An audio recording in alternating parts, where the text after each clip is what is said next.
আসসালামু আলাইকুম এভরিওয়ান। আজকে আমরা এই ম্যাথের সমাধান দেখব। আমাদের এই চ্যানেলে আপনাদের জন্য বিভিন্ন চাকরির পরীক্ষার বিভিন্ন ম্যাথের সমাধানের ভিডিও চলছে। কাইন্ডলি আমাদের চ্যানেলটিকে সাবস্ক্রাইব করে দিবেন। তো চলুন এখন আমরা আমাদের আজকের সমাধানে নেমে পড়ি। এখানে বলা আছে চারটি ক্রম বিজোড় সংখ্যার সমষ্টি বৃহত্তমটির 3 গুণের চেয়ে 7 বেশি। সংখ্যা চারটির যোগফল কত? ওকে, তো যেহেতু আমাদের কাছে জিজ্ঞাসা করছে সংখ্যা চারটির যোগফল কত, তো ফার্স্টে আমাদের যেটা ফাইন্ড আউট করতে হবে যে সংখ্যা চারটি কি কি। দেখেন সংখ্যা চারটির ব্যাপারে কি বলছে, যে চারটি ক্রম বিজোড় সংখ্যা। এই যে দেখেন চারটি ক্রম বিজোড় সংখ্যা। তো তার মানে আমি যদি প্রথমটাকে এক্স ধরি, প্রথমটাকে যদি আমি এক্স ধরি, যে আমার যে চারটি ক্রম বিজোড় সংখ্যা আছে, প্রথমটা যদি আমার এক্স হয়, তাহলে তার পরেরটা হবে হচ্ছে আমার এক্স প্লাস 2। কেন? এক্সাম্পল হিসেবে বলি, মনে করেন আমার যেহেতু বেজোড় সংখ্যা বলছে, চারটি ক্রম বেজোড় সংখ্যা, অর্থাৎ বেজোড় সংখ্যাগুলো পরপর। তো আমি যদি প্রথম বেজোড় সংখ্যাটাকে 1 ধরি, প্রথম বেজোড় সংখ্যাটাকে যদি 1 ধরি, তাহলে এই ক্রম অনুযায়ী আমার একের পরের বেজোড় সংখ্যা কে হয়? একের পরের বেজোড় সংখ্যা হয় আমার 3, তাই না?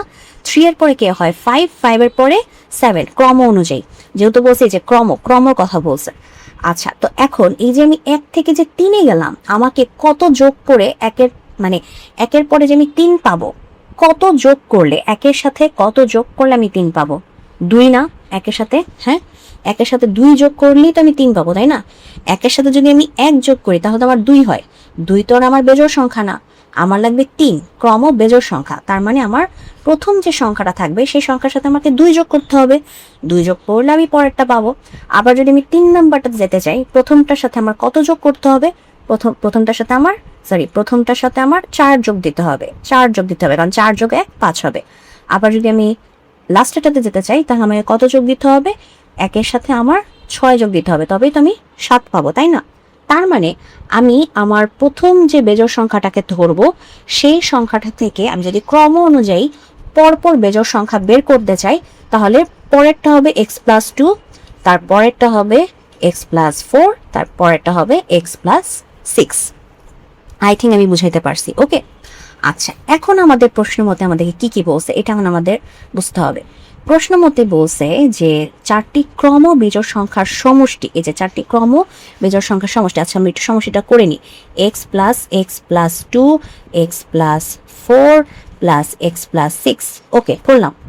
চারটি ক্রম বিজোড় সংখ্যার সমষ্টি বৃহত্তমটির, মানে এটার মধ্যে বৃহত্তম কত কোনটা হতে পারে বলেন তো? এই যে এক্স প্লাস 6 হবে বৃহত্তম, তাই না? এই যে এক্স প্লাস 6 মানে হচ্ছে যে এই যে 7, যখন আমরা এক্স এর মানটাকে 1 ধরছিলাম, যদি এক্স এর মানকে 1 ধরি তাহলে বৃহত্তম কে আসে? 7 আসে।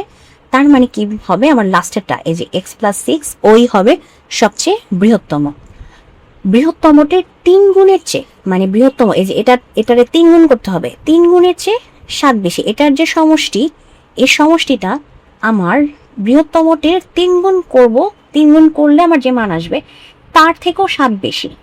মানে এই পুরাটার যে যোগফল, সেই যোগফলটার যে মান, মনে করো একটা ডট ডট ডট মান আছে, এই মানটার সাথে যদি আমি ওই মানটাকে মিলাইতে যাই, তাহলে কি করতে হবে? আমার যে বৃহত্তম, সেই বৃহত্তমটার সাথে আমার ফার্স্টে 3 গুণ দিতে হবে। 3 গুণ দিয়ে আমি যে মানটা পাবো সেটাও আমার এটার সমান হইতেছে না। কারণ কেন হচ্ছে না? কারণ এটার যে যোগফলটা সেটা হচ্ছে আবার এইটার যে মান তার থেকে 7 বেশি। তার মানে এইটাকে যদি আমি সমান করতে চাই, তাহলে আবার কি করতে হবে? এটার সাথে আমাকে 7 যোগ দিয়ে দিতে হবে। তখন যে আমি বলতে পারবো দুইজন ইকুয়াল। অর্থাৎ আমার প্রশ্ন মতে যে সমীকরণটা দাঁড়াবে সেটা হচ্ছে এরকম: x plus 2, x plus 4 plus x plus 6 equals to thrice into x plus 6 plus 7। Okay, I think আপনারা বুঝছেন যে কেন প্লাস 7টা এদিকে আসতেছে। কারণ এই পুরাটার সমষ্টি এই গুণ করার পর যে মানটা আসতেছে, দুইটার মিল হচ্ছে না। কারণ এই পুরাটার সমষ্টি আবার 7 বেশি হয়ে যাচ্ছে। এই জন্য সমান করার জন্য আমাকে আবার এটার সাথে 7 যোগ করে দিতে হবে। তাহলে এখন হচ্ছে আমরা নর্মাল সমাধানে নেমে পড়ি। এখানে কত হয়? 4x plus 4 6 10 12। ওকে, আচ্ছা, আর এদিকে থাকতেছে আমার কত? 3x প্লাস 3 6 18 যোগ 7। এদিকে হচ্ছে 4x, আর এদিকে আমি 3x কে নিয়ে আসি, তাহলে এদিকে হচ্ছে আমার 18 সাথে 7 যোগ করলে হয় হচ্ছে 25, আর হচ্ছে এদিকে 12 চলে আসবে, তাহলে 25 মাইনাস 12, তাহলে এক্স এর মানটা কত আসতেছে, এক্স এর মানটা আসতেছে 13। ওকে, আচ্ছা এক্স এর মান আমরা 13 পেয়ে গেলাম। তার মানে ওই যে আমরা যেটাকে বাই ডিফল্ট ফার্স্টে বোঝার জন্য 1 ধরে নিয়েছিলাম, সেটা এখন আমরা কত পাইতেছি, সেটা পাইতেছি হচ্ছে 13। তো আমাদের ফাইনালি কি বলছে, ফাইনালি বলছে হচ্ছে সংখ্যা 4টির যোগফল বের করো।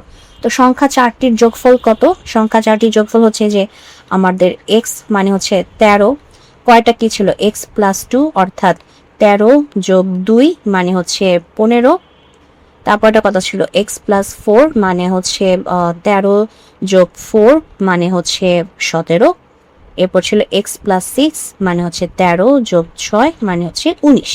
তার মানে আমার সংখ্যা 4টির যে যোগফল সেটা হবে 13 যোগ 15 যোগ 17 যোগ 19। তো এটার যোগ করলে আমার যেটা বের হয় সেটা বের হচ্ছে আমার 64। আর এটি হচ্ছে আমাদের আজকের প্রশ্নের সমাধান। তো যদি ভিডিওটি ভালো লাগে অবশ্যই ভিডিওতে লাইক দিবেন, চ্যানেলটিকে সাবস্ক্রাইব করবেন, ভালো থাকবেন।